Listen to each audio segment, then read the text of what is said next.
AIR1 बातों से नहीं आती।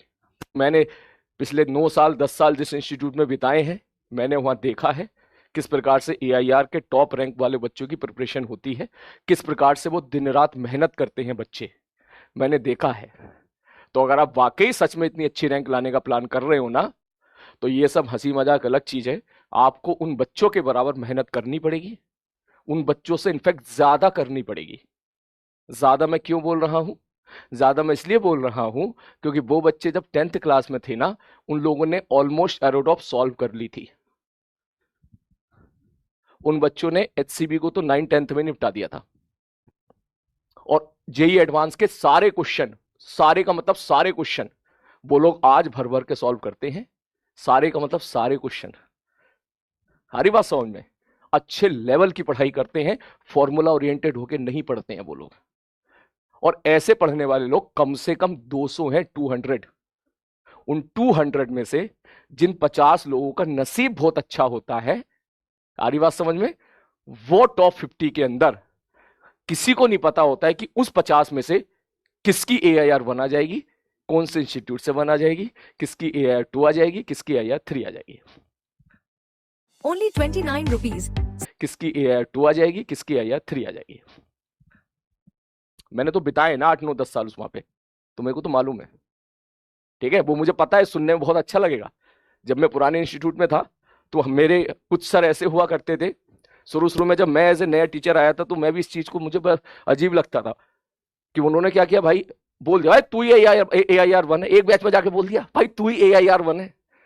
अरे AIR1 पक्की है तेरी। मैं इतना सीरियसली ले लिया इस बात को, मैंने कहा यार इसी की AIR1 है। भाई साहब बाद में पता चला सुबह से शाम तक 5 बैच मास्टर ने लिए, 5 बैच में कम से कम 15 20 बच्चों को बोल दिया। अब हो सकता है उन्होंने मोटिवेट करने के लिए बोला हो सकता है कोई और चीज से बोला हो, लेकिन मेरे बाबू AIR1 बातों से नहीं आती, मेहनत करनी पड़ेगी आपको। हर लेवल के सवाल भर भर के लगाने पड़ेंगे, हर लेवल को क्रॉस करना पड़ेगा।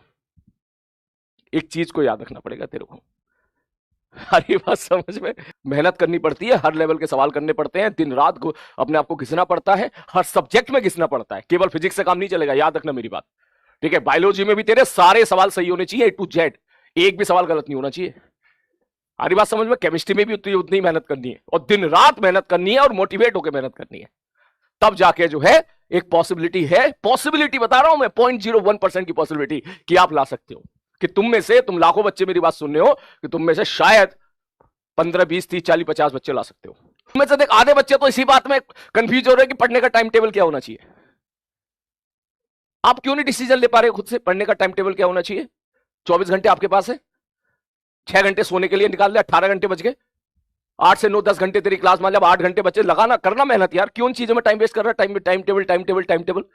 क्या ये चाह रहा है कि यस सर सुबह इतने 6:30 बजे उठेंगे, 6:30 से 7 बजे तक ब्रश करेंगे, फिर 7:30 बजे नाश्ता करेंगे, फिर 7:30 से 8 बजे, ये टाइम टेबल होता है क्या? नहीं मेरे भाई।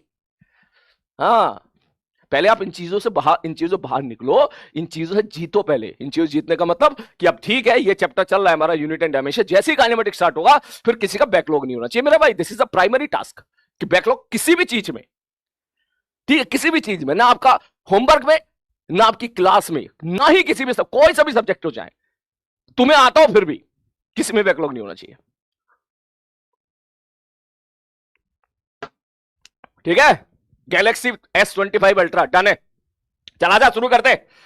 ओके, तो बस जो तू कह रहा था ना सर हम हमारे लिए पॉसिबल नहीं है, क्या बिल्कुल पॉसिबल है, बिल्कुल पॉसिबल है। लेकिन उसके लिए आपको बहुत मेहनत करनी पड़ेगी।